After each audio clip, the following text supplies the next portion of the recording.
Bienvenidas y bienvenidos a una emisión más de El Desfiladero, este espacio en el que analizamos y discutimos temas de interés nacional e internacional. En esta ocasión regresamos nuestra atención al país vecino del norte a raíz de que Kamala Harris ha tomado el lugar del presidente Joe Biden en la candidatura del Partido Demócrata por la presidencia de Estados Unidos. ¿Qué matices tomarán las campañas? Pues a ese cambio hay que sumar el atentado que sufrió Donald Trump hace unas semanas y la inclusión de J.D. Vance y Tim Walz a la contienda como vicepresidentes, uno por el Partido Republicano y otro por el Partido Demócrata respectivamente. Pero antes de presentar a las invitadas e invitados que tenemos el día de hoy, acompáñenos a ver la siguiente cápsula.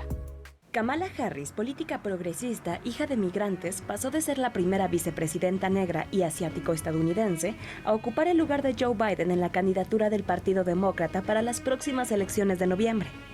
Harris buscará ser la primera mujer presidenta de los Estados Unidos. Sabe que el camino no será fácil porque su oponente, el expresidente Donald Trump, se ha convertido en una especie de héroe para la sociedad estadounidense. Basta ver la emblemática fotografía del día en que fue herido durante un mitin en Butler, Pensilvania.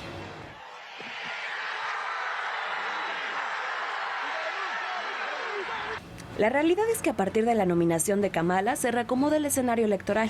Por un lado, los discursos de Trump y J.D. Vance, su compañero de fórmula, están centrados en el interminable ataque a los migrantes, la construcción del muro, en una reforma a la burocracia federal, en la expansión de aranceles, en el engaño del cambio climático, etc. Por otro, la narrativa progresista de Kamala en favor del derecho al aborto, justicia climática ambiental, condonación de deudas estudiantiles, control migratorio, etc. Las preferencias se dividen con un candidato de 78 años y una candidata de 59 años. 30 encuestas realizadas entre el 22 de julio y el 5 de agosto muestran un empate técnico entre ella y el republicano Donald Trump, quien aparece con 47.1% de las preferencias y Harris con 47%. En un sondeo realizado a jóvenes de menos de 35 años, Kamala Harris encabeza con 48% y Trump se rezaga un 44%. Es la primera vez que un candidato demócrata aventaja a Trump en casi un año.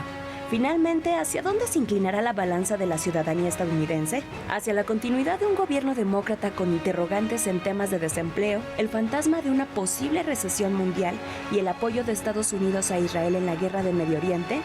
¿O preferirán el regreso de un gobierno republicano con la agenda extremista de Donald Trump? El Desfiladero.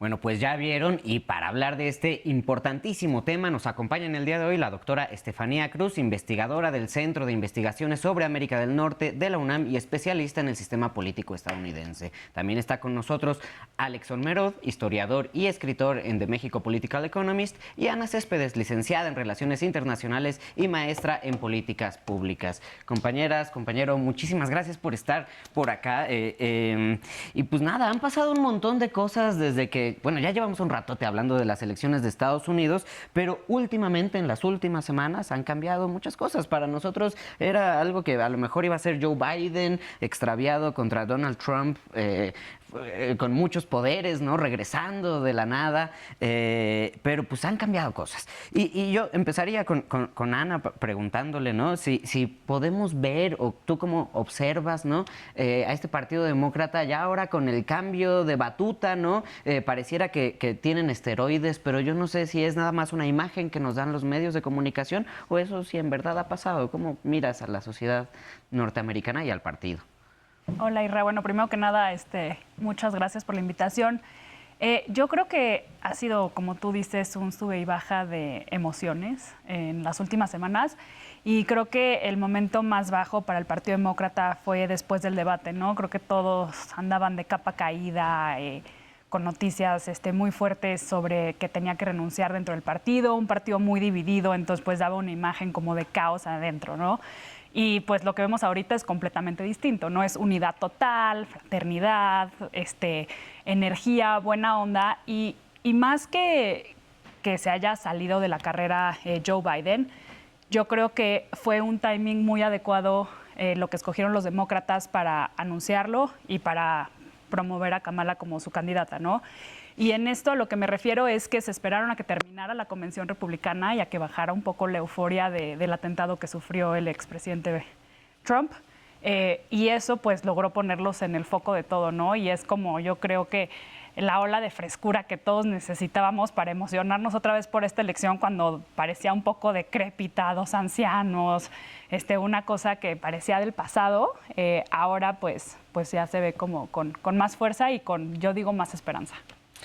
Me gusta esto que acabas de decir de esperanza, ¿no? Habría que descubrir bien esperanza para quién y para qué y cómo, ¿no? Porque ahora mi pregunta sería, ¿Estefanía o doctora? Estefanía.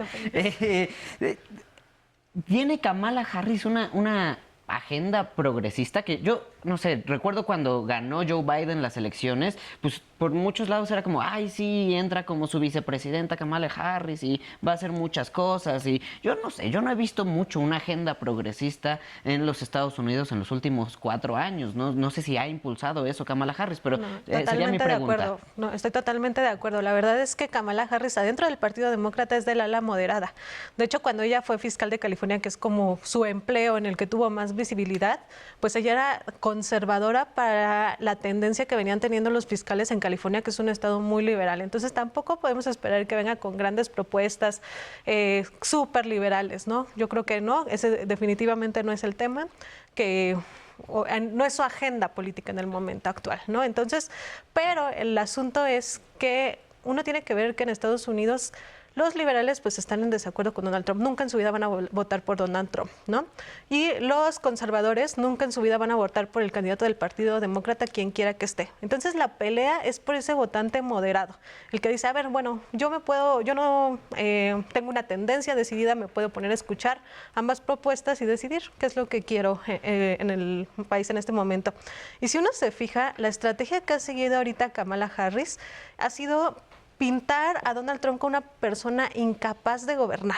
Ya no se trata de propuestas políticas, ni siquiera ha empezado a hacer una agenda, no tiene tiempo de hacer una agenda. Yo, a diferencia de lo que comentaba Ana, yo sí creo que el anuncio de Kamala Harris como candidata a la presidencia fue demasiado tardío, ¿no? Todo el tiempo había de ya, por favor, quiten a Biden, no podemos ver más errores, están esperando pues que pase una cuestión mayor, ¿no?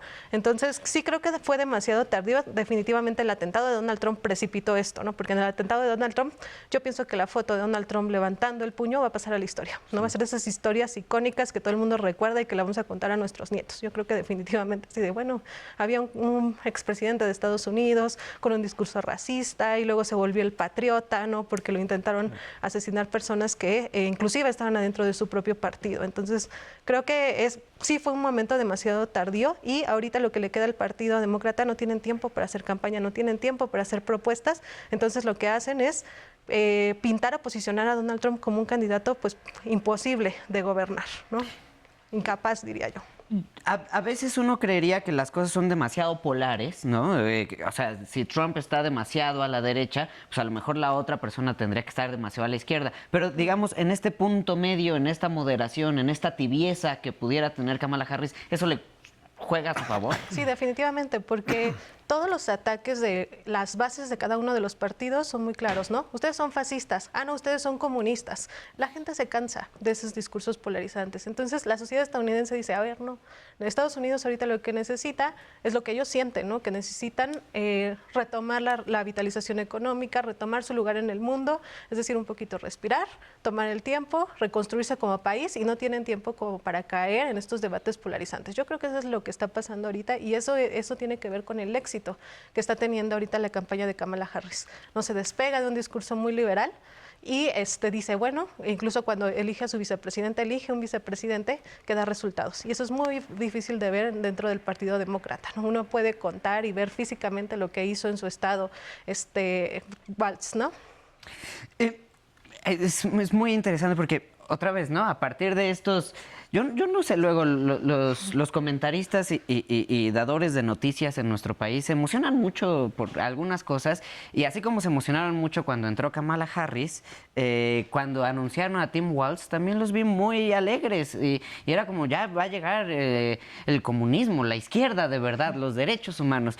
¿Quién es Tim Walz? ¿Quién está acompañando a Kamala Harris? Aunque estoy completamente de acuerdo con lo que dice el doctor Cruz, una cosa que se me hace interesante es cómo, dada que es verdad la teoría de que los de la derecha ya consagrada ya van a votar por Trump y los de la izquierda sí van a votar por Kamala, la movilización es importante también en las elecciones. No es suficiente que estés en menos desacuerdo con alguien, te tienen que movilizar. Y ahí es donde veo la lógica de un liberal dentro del espectro estadounidense, pero de un liberal como Tim Walz. Es una persona que tiene una larga trayectoria a favor de los derechos reproductivos, cambió la bandera racista, bueno, más bien no la cambió él, pero él estuvo adelante del cambio de la bandera un poco racista de su estado, Minnesota, y otros tantos temas de políticas identitarias de izquierda.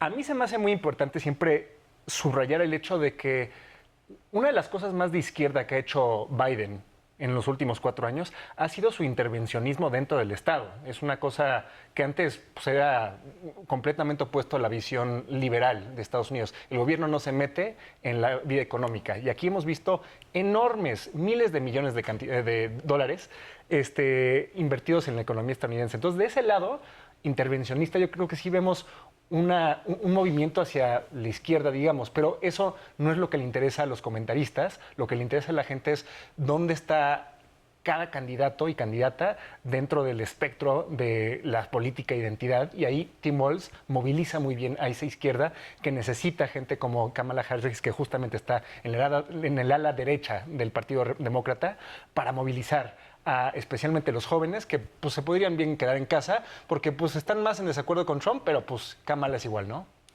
Sí, los jóvenes están muy en desacuerdo con Trump. Pues yo creo que ahí vimos la estadística, creo que te dice mucho, ¿no? Ese movimiento no es enorme, pero un movimiento suficiente hacia Kamala Harris, 44% de Trump versus 48% de Harris. También una cosa muy importante de Walz es que él juega el papel del hombre blanco de clase trabajadora, que es exactamente el tipo de persona que necesita movilizar también, o desactivar si quieres, en los estados clave en donde se va a definir esta elección.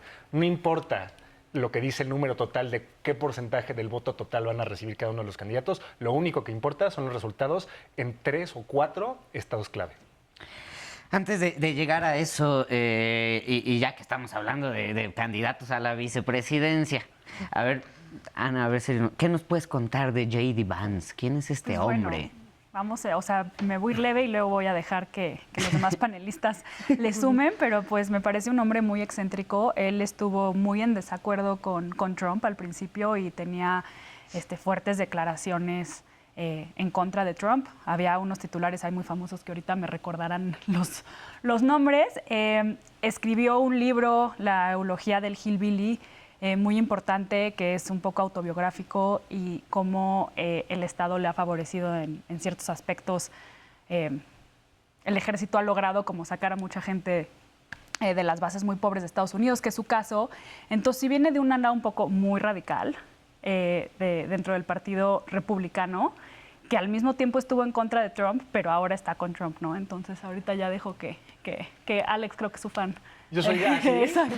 Se me hace un personaje intrigante porque es considerado de los pocos intelectuales de derecha en el Partido Republicano. En un momento donde el antielitismo está a todo dar, es un personaje que es raro en ese sentido. Y creo que parecía ser una apuesta similar a la de Walz, anterior, que es una persona que le va a hablar a la gente y hombres y mujeres trabajadores de los estados clave, ¿cómo se dice en español? El Rust Belt, básicamente las zonas ex-industriales desindustrializadas, donde hay mucho enojo con México, por cierto, de la desindustrialización de esas zonas que resultan ahora ser estados clave, y por eso tenemos cuestiones donde los demócratas y los republicanos se alinean perfectamente, que es en su proteccionismo, en su guerra comercial con China. Todo eso tiene que ver con estas cuestiones electorales. Entonces, J.D. Vance cae dentro de esa lógica. Esta gente un poco abandonada dentro de las zonas que solían ser prósperas y que ya no lo son. A ver, estamos hablando mucho de qué es eso de los estados clave, bla, bla, bla. A ver, aquí en Ciudad de México, votamos, ¿no? Y nuestro voto cuenta y nos ganamos tal... Bueno, no sé, ahora pasan cosas muy raras, pero digamos que nuestro voto, cuenta de alguna forma. ¿Cómo funcionan las elecciones en Estados Unidos? ¿Cómo funcionan los votos? Bueno, en Estados Unidos la elección al presidente es una elección indirecta. Entonces, por eso pues, es posible que un candidato gane la mayor cantidad del voto popular, pero no llegue a convertirse en presidente. Eso ha pasado muchísimas veces en la historia en Estados Unidos, digo, no es una cuestión nueva. Y como casi todo en Estados Unidos tiene que ver con los padres fundadores, ¿no? Los padres fundadores decían, es muy peligroso. Recordemos que ellos venían en contra de las monarquías, ¿no? Entonces dicen, no queremos replicar la figura de un rey. Y es muy peligroso dejar el poder ejecutivo en manos de una sola persona. Entonces dijeron, bueno, ¿cómo podemos neutralizar un poco el populismo, ¿no? ¿Cómo podemos neutralizar el poder absoluto de esta sola persona, de esta persona única? Pues dándole labores meramente administrativas. Y bueno, para eso también se escogió un órgano que se llama el Colegio Electoral. Y no tiene nada de colegio. El Colegio Electoral nunca se ve, nunca actúan de forma colegiada. Entonces, en realidad solo es una institución. Los estadounidenses votan por electores. Ahora es muy curioso, esos electores no están obligados por la Constitución a votar por el partido que los suscribió como electores, ¿no? Entonces, al final, por ejemplo, si ya hicieron cuentas y saben que el Partido Demócrata va a perder la elección haciendo el conteo del número de electores, ha pasado en la historia que el elector del Partido Republicano vota por Mickey Mouse, ¿no? Porque, bueno, ya se vuelve un poco un chiste en la elección. Pero bueno, entonces cada estado en Estados Unidos tiene un número de electores. Esos electores van a darse por cantidad poblacional, ¿no? Igual que en México, todos los ciudadanos están organizados en distritos electorales. Un distrito electoral tiene un elector. El chiste es que el número de electores es el mismo número de congresistas que tienen, pero el congresista no es el elector, solamente es una figura equivalente. Entonces, pues por eso en Estados Unidos, cuando ustedes ven el mapa electoral, pues ven un numerito ahí en cada estado, ¿no? Y luego ven a California, a Florida, que son los que tienen más electores. Y luego pues hay estados como Montana que tienen nada más 3 electores, ¿no? Que es el mínimo que se puede tener. Bueno, insisto, tienen una base demográfica. Entonces, bueno, el que gana la presidencia es quien tiene 270 votos electorales. Entonces, por eso existe ese dicho, ¿no? 270 to win, ¿no? 270 para ganar. Entonces, se tiene que alcanzar ese número de electores. No tengo que alcanzar la mayoría de votos, no hay segunda vuelta como en otros sistemas, sino lograr el compromiso de 270 personas. Quien rebase los 270 se convierte en presidente de Estados Unidos. Y bueno, hay estados que... bueno, aparte hay otra regla que se llama, como en la pirinola, el ganador se lleva todo. Entonces, bueno, pues un partido se va a ganar el total de los electores que se hayan obtenido en el voto popular, es decir, California, ¿no? En California, pues el voto popular por ahí va a 60% para el Partido Demócrata, pero no se van a dividir el 60% de electores, ¿no? El Partido Demócrata usualmente se lleva a todos los electores de California, ¿no? Entonces, hay estados que no tienen esa base partidista tan fuerte y son esos los que se llaman los estados bisagra o los swing states. No son los mismos, han cambiado muchísimo a lo largo de la historia. Por ejemplo, California, por ahí en la década de los 90 era un swing state, no era ni republicano ni demócrata, ¿no? Pasó de ser un estado republicano, un estado bisagra, a ser ahora un estado demócrata sólido. Y bueno, ahorita los que son los swing states es, por ejemplo, Florida. Florida lleva ya varias décadas siendo un estado bisagra y muchos de ellos pues son los que están justamente en la zona del Rust Belt, de los Grandes Lagos, entre ellos Pensilvania, Michigan, ¿no? Son estados que tienen una cantidad fuerte de votos electorales y que pues son estados indecisos, ¿no? Donde hay más cantidad de moderados, no hay personas que se vayan ni del lado demócrata ni del republicano, y por lo tanto, bueno, si tú estás haciendo campaña en Estados Unidos, pues, y eres republicano, no te vas a concentrar en ganar votos a California, porque pues ya das ese estado por perdido. Lo que haces es irte a esos estados indecisos, ¿no? Y haces tus cuentas. Casi toda la política estadounidense es una política de marketing, ¿no? De marketing electoral. Entonces tú haces tus cuentas, ¿qué estados necesito? ¿Qué combinación de estados necesito para convertirme en presidente? Y en esos estados es donde metes más dinero, movilizas a más personas, ¿no? Más voluntarios y haces campaña ahí. Entonces vamos a ver, por ejemplo, que Donald Trump como candidato nunca se va a ir a California a hacer campaña, ya no, ni siquiera pierde el tiempo en eso. Entonces, en estos meses que quedan hasta la elección, pues los dos candidatos se van a centrar en estos estados bisagra, ¿no? Insisto, son los estados de los Grandes Lagos, Florida, Georgia, que también es un estado bisagra, aunque las últimas elecciones pues lo ganó Joe Biden, en particular mucho por la movilización afroamericana de una candidata que iba a ser gobernadora, que al final no lo ganó, pero logró que el estado se lo llevara Joe Biden. Y bueno, también estados que son nuevos destinos de la migración mexicana, como Nevada, ¿no? Y otros estados donde los mexicanos o los latinos en particular se han empoderado, como Nuevo México, ¿no? Esos son los estados bisagra y ahí es donde hay que ver cómo piensa la gente. Es decir, yo no puedo ver la encuesta de todo Estados Unidos, ¿no? Tengo que ver la encuesta en esos estados para hacer una proyección y entonces saco mis cuentas y veo quién tiene más posibilidades de ganar.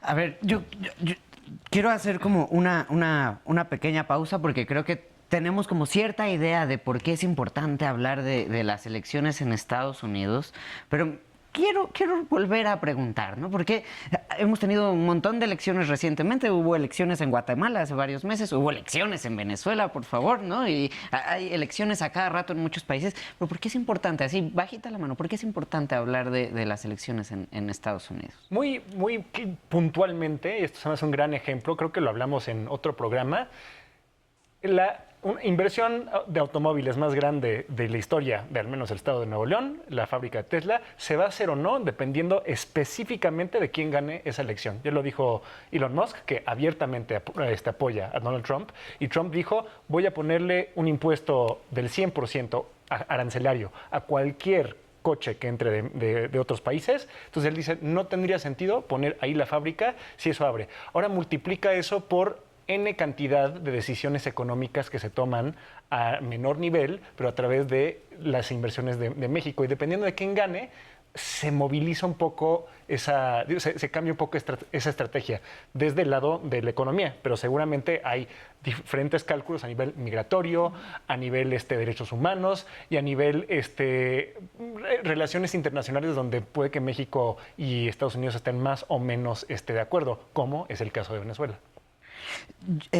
Yo ayer estaba escuchando el space que hubo entre Elon Musk y Donald Trump, ¿no? Y creo que hay una parte muy importante de paranoia, básicamente, ¿no? Dieron un montón de datos, algo que no iba a ser, que iba a ser como una conversación, terminó siendo como una entrevista, pero yo, dentro de esta paranoia que existe en Donald Trump hacia las cosas que vienen de fuera y el terror que puede llegar a vivir Estados Unidos si sigue existiendo los demócratas, ¿qué tanto puede funcionar o qué tanto funciona esa narrativa para el votante norteamericano, para la sociedad norteamericana? ¿Es real? ¿Pega? Pues como Alex estaba mencionando hace unos momentos, creo que pega justo en estos estados que han sido muy afectados por el libre comercio y por la relocalización de ciertas fábricas hacia México, ¿no? Entonces, creo que justo en esos sectores es donde sí pega esta narrativa de se llevaron tu trabajo, te lo van a quitar, ¿no? Y está muy famosa la entrevista en lo que dice que se están llevando los black jobs, los trabajos negros, ¿no? Y entonces le dice la entrevistadora, pues, ¿qué es un black job? O sea, define qué es ese trabajo. Entonces, pues, creo que sí es intentar pegar y justo crear el miedo de te van a quitar, ¿no? Entonces, si yo no llego, los demócratas le van a dar y a ti te van a dejar sin algo. De los black jobs a los bad people. Ayer decían eso, ¿no? De que está entrando mucha bad people. Yo no sé si yo siempre he creído, ¿no? Que que el voto latino tendría que ser muy anti-Trump, justo sobre todo por su discurso. Pero yo no sé si es así.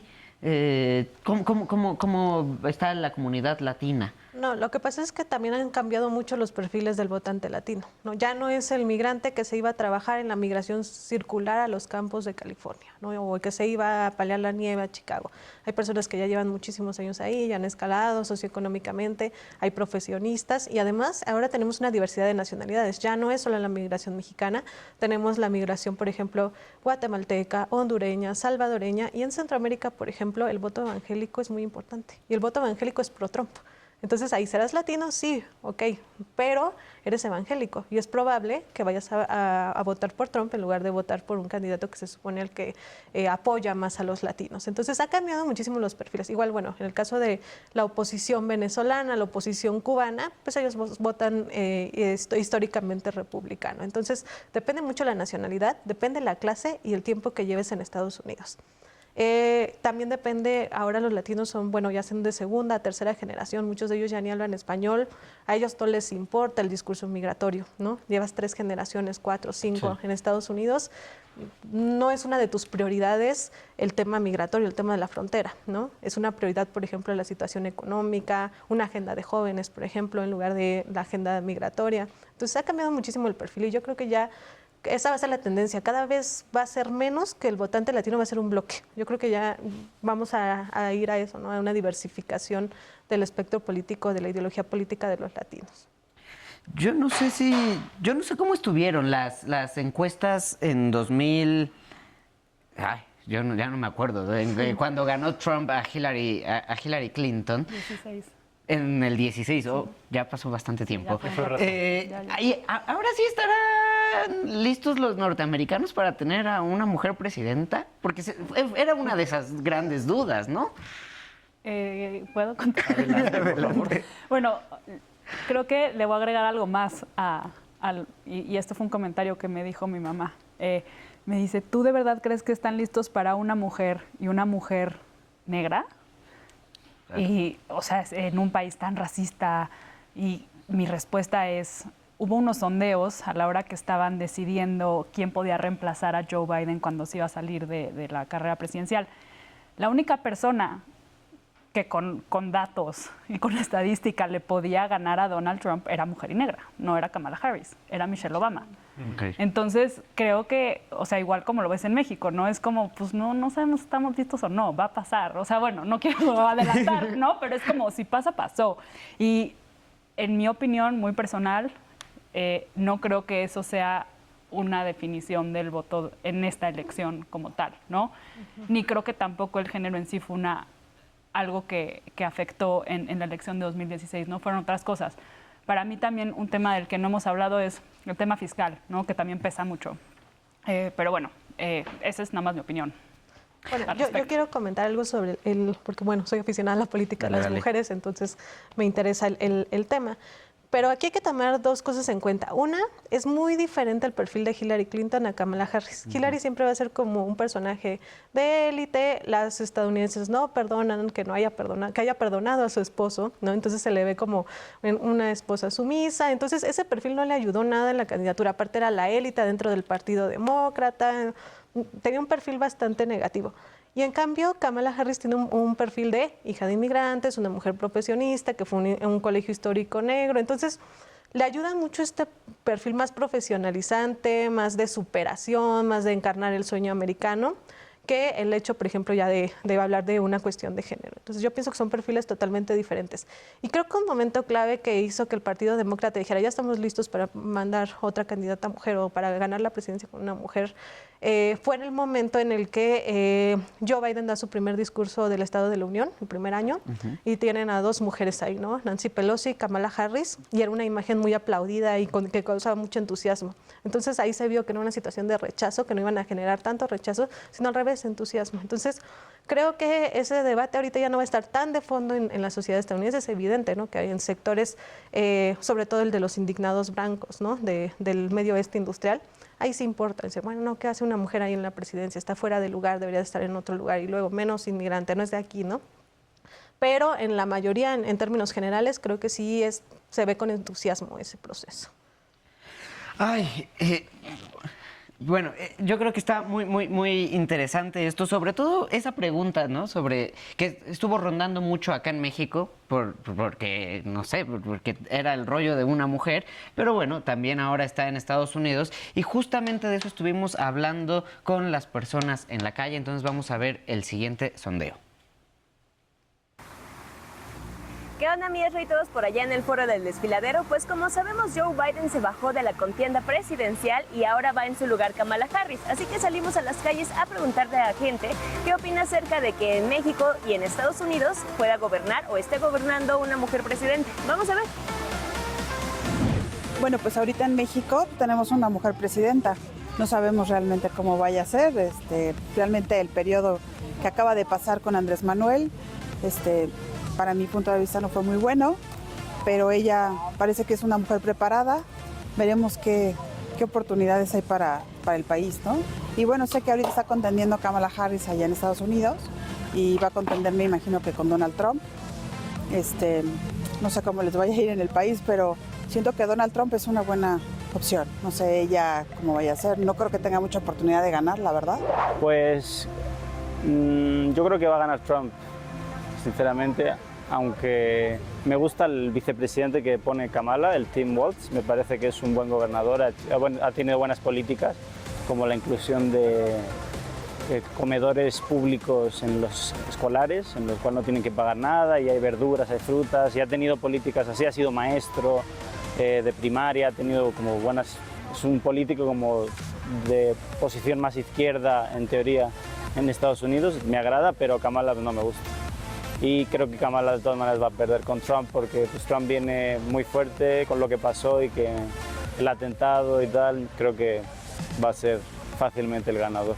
Fíjate que a mí me parece algo maravilloso, ya que muchas veces las mujeres no tenemos esas oportunidades para llegar a esos cargos políticos y creo que hoy el que nos puedan dar esa oportunidad va a cambiar la historia, porque eso va a marcar algo muy diferente y al final no vamos a hablar de género, pero creo que eso es una oportunidad más grande para las mujeres para que puedan dar su punto de vista y al final darle voz a las mujeres, ya que anteriormente pues eso nunca lo habíamos visto y eso a mí me parece espectacular y pues vamos a ver qué es lo que va evolucionando conforme a este evento histórico que está pasando actualmente.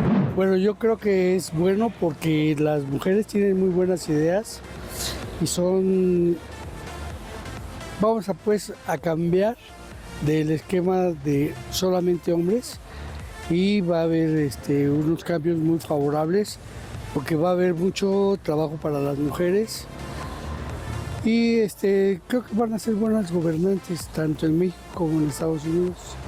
Pues yo creo que va a estar muy reñida la competencia, pero el que gane me gustaría más que fuera la mujer, sí, porque lleva mejores ideas que Trump.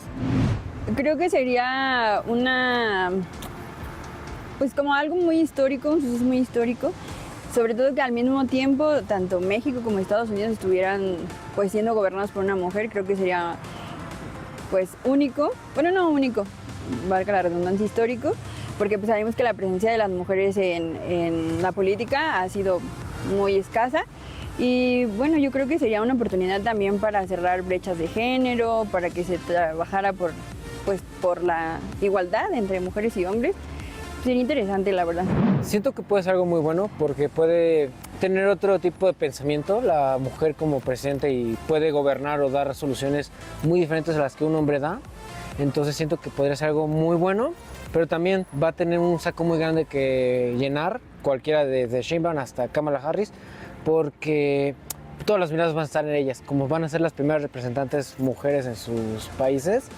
Mucho peso se les va a poner y va a haber muchas señas y mucho todo, pero confiemos en que tengan la mejor de las ideas y el mejor liderazgo que se pueda.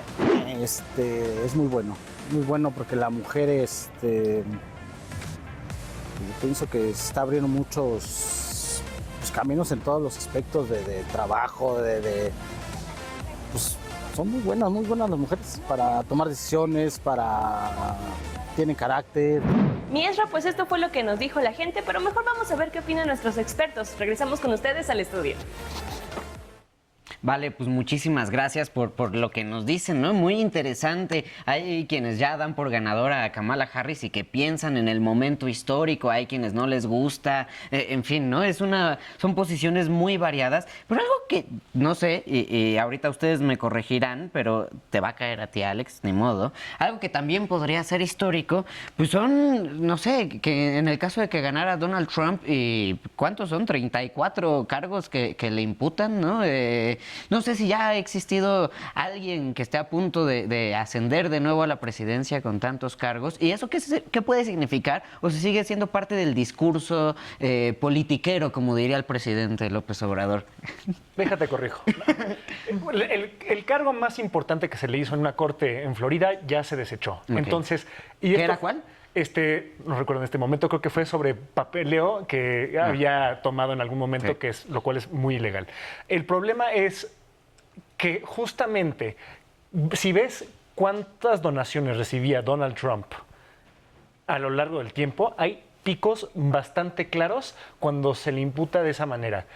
Es una cosa bastante rara en la que hay dos cosas simultáneas. Por una parte, estamos con un presidente, un sistema en donde él mismo se podría perdonar si sí acabara en la cárcel, de ser el caso, él solito se podría perdonar y se acabó, y sale libre y exonerado para siempre. Pero por otra parte, aunque no se cumpla eso, la cacería de brujas que él ha engendrado en torno a estos casos, le han dado muchísimo poder. Y eso es una cosa que se me hace bastante interesante. Lo que decía del lado de Tim Walz, que moviliza a la izquierda, los casos legales en contra de Trump movilizaron a sus fans y se nota en las donaciones, en el apoyo que se le hizo, yo creo de una manera hasta más efectiva que el atentado, donde fue una cosa un poco exogénea, donde ya hasta parece que fue hace 1000 años, pero ahorita seguimos hablando sobre los casos de Trump porque la oposición, los demócratas, creen que es un buen ataque cuando claramente no lo es.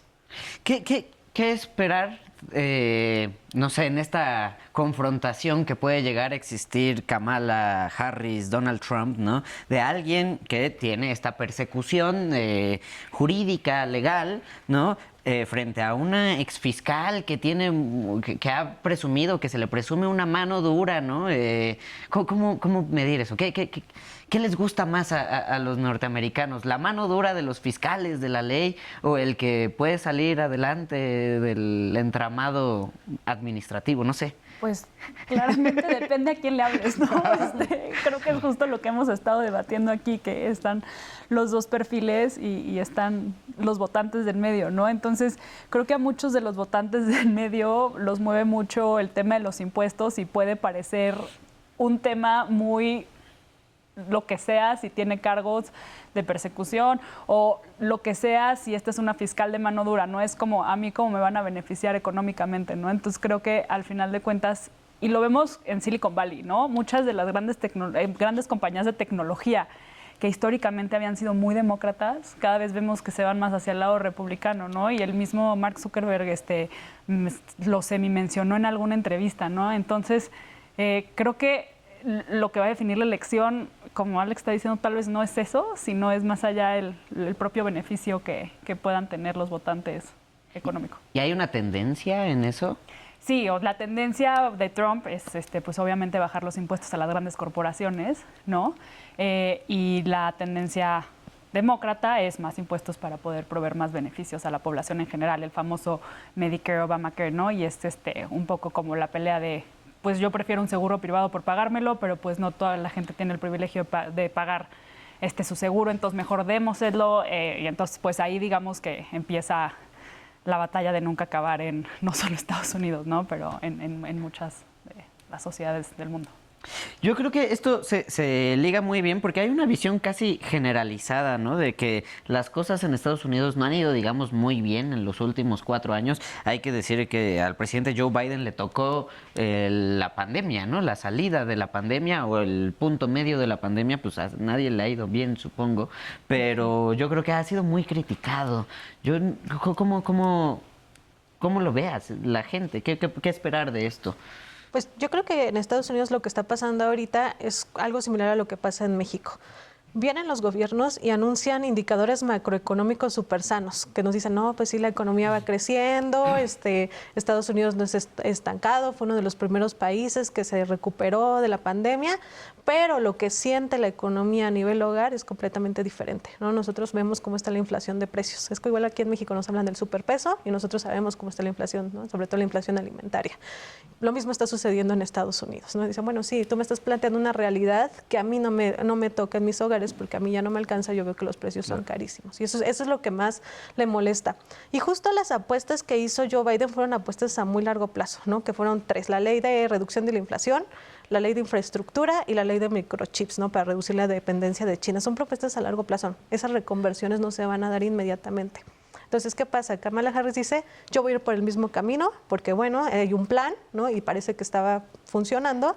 Y Donald Trump se la pasa con el discurso megalómano, ¿no? En mis tiempos yo hice esto, en mis tiempos la economía estaba bajo control, si no hubiera venido el COVID, estos chinos que nos traen cosas negativas, entonces empieza con ese discurso megalómano y pues no, tampoco dice cómo le va a hacer, no dice en propuestas concretas. Yo he intentado revisar las propuestas de Donald Trump, tampoco hay ninguna, no es igual continuidad. Entonces, creo que eso es al final lo que más va a impactar en la decisión de los hogares, decir, bueno, en el corto plazo, ¿qué es lo que yo considero que sea mejor para mi economía personal, mi economía familiar? ¿Con cuál veo un futuro más claro? Y yo insisto, el caso aquí es que la candidatura de Kamala Harris logró revitalizar, ¿no? Decir, bueno, Donald Trump ya está hablando de cosas que ni debe. De hecho, bueno, una de las cosas porque se hizo famoso, yo creo que fue lo que más apuntaló a su vicepresidente, fue justamente por pintar como tipos locos a Vance y a Donald Trump, ¿no? Que decía, bueno, ¿qué es esto de qué hablan, no? Así, ¿qué les pasa? Tenemos problemas reales y estos están hablando de cosas que no tienen ningún sentido. Y entonces eso le dice mucho al votante, decir, sí es cierto, o sea, ¿por qué nos estamos yendo por los discursos polarizantes cuando tenemos problemas reales? Claro. Y entonces, en ese sentido, Kamala Harris dice, centrémonos en los problemas reales. Van a estar buenos los próximos debates cuando sea que lleguen, pero se nos está acabando aquí el tiempo. Hay muchos temas que se me quedaron fuera. La guerra en Ucrania, la guerra en Medio Oriente, Venezuela, el Mayo Zambada, ¿no? Que yo supongo tendrán alguna relevancia, no sabría decir cuál, pero entonces les regalo para que ustedes, si les interesa, en su minuto y medio que les queda a cada uno, si les interesa tocar alguno, nos vamos de allá y terminamos acá. Una de las cosas más importantes y la gran diferencia entre Donald Trump y los demócratas genéricamente, y esto es Donald Trump específicamente, es que Trump llega a cobrarle a sus aliados, particularmente de la Alianza del Tratado del Atlántico del Norte, que básicamente les dice, ustedes tienen un presupuesto mínimo de 5% de defensa que tienen que pagar y todos ustedes, Reino Unido, Francia, todos ustedes, Alemania, están por debajo. Estamos hartos de que ustedes sean tan dependientes de nosotros, o pagan o les retiramos la defensa. Ese argumento, al parecer, es lo que propició en gran parte un Putin un poco más arriesgado en sus intervenciones. Y de regresar, creo que veremos una Ucrania un poco menos protegida y un Putin un poco más consciente de que tiene un poco más de poder en Estados Unidos. Ni siquiera por las controversias de que está comprado Trump o Putin, todo eso, es simplemente por esta lógica aislacionista. En Medio Oriente es un poco menos claro. Ahí es 100% pro-Israel. Son dos partidos de derecha, el que está en Israel y el que estaría llegando con Trump. Entonces sería apoyo total a Israel y una continuación a la violencia que seguimos viendo, con menos la mínima intervención de bienes que le mandan los demócratas de vez en cuando a los habitantes de Gaza. Ana. Yo quiero comentar más sobre cómo nos afecta a nosotros, a los mexicanos, quien sea que pueda quedar. Como comentaba Estefanía, creo que el proyecto demócrata y las acciones que tomó Biden, de las que estaba hablando, de las legislaciones, favorecen a México hasta cierto punto y incentivan la inversión hacia México y el famoso nearshoring. Entonces, una continuidad en ese sentido, claro que es positivo para México. Trump nos va a hacer la vida de cuadritos de aquí a que sea la elección y nos va a golpear y nos va a hacer sentir mal y me voy a despertar y voy a querer llorar porque ayer dijo que los bad hombres y etcétera, etcétera. Entonces, creo que eso pues no es agradable para nosotros estarlo escuchando en el día a día, pero creo que algo que también es importante considerar es que no perdamos de vista que ni Trump es tan malo para México, ni los demócratas, Joe Biden o Obama, tan bueno para México como creemos, ¿no? O sea, si lo ves en la práctica, muchas veces tampoco nos han favorecido gobiernos demócratas, particularmente en temas migratorios y en otros temas. Entonces, pues también intentar como sobrevivir esta polarización y los discursos de campaña y también estar atentos a pues qué vendrá después. Pues sí, yo terminaría con dos cosas. Una es, bueno, en lo que va de este año he estado en California, Oklahoma, Texas. Y a diferencia de las otras elecciones, no había una sola persona con un botón. No vi ningún letrero panorámico. No se veían voluntarios haciendo campaña para los presidentes. Y para mí eso es sintomático de que los estadounidenses no quieren salir a votar. Están descontentos con el sistema político. Ándale. Entonces, ahorita el trabajo que tienen Trump y Kamala Harris es que salgan a votar aquellos que no pensaban votar de ninguna forma. Entonces, eso es el tema. Nos están causando muy poquito entusiasmo las elecciones al interior de Estados Unidos. Tenemos más entusiasmo nosotros al exterior que ellos por salir a votar. Y la segunda, igual, rapidísimo, el tema de México. Estoy totalmente de acuerdo con Ana. Yo la verdad es que también soy muy poco optimista de la relación que vamos a tener en la siguiente administración con ya sea con Donald Trump o con Kamala Harris. Todavía no ha habido mucha claridad en cuál va a ser la política de Claudia Sheinbaum, pero ya de algunos tintes. Ya tuvimos el tropiezo diplomático con el caso Zambada y ya también vimos el discurso soberanista que ha tenido, por ejemplo, con la invitación a Putin a la toma de protesta con Claudia Sheinbaum. Entonces, para mí, eso me llena de pesimismo en el futuro de la relación bilateral. Bueno, pues muchas gracias, compañeras, compañero, y muchas gracias a ustedes que nos escuchan. Mándennos sus comentarios si tienen paisanos, amigos, amigas por allá, o si nos están viendo desde allá, pues qué opinan ustedes, ¿no? Para decir ya desde aquí, oye Tron o oye Kamala, como diría el presidente. Eso es El Desfiladero. Nos vemos la próxima semana.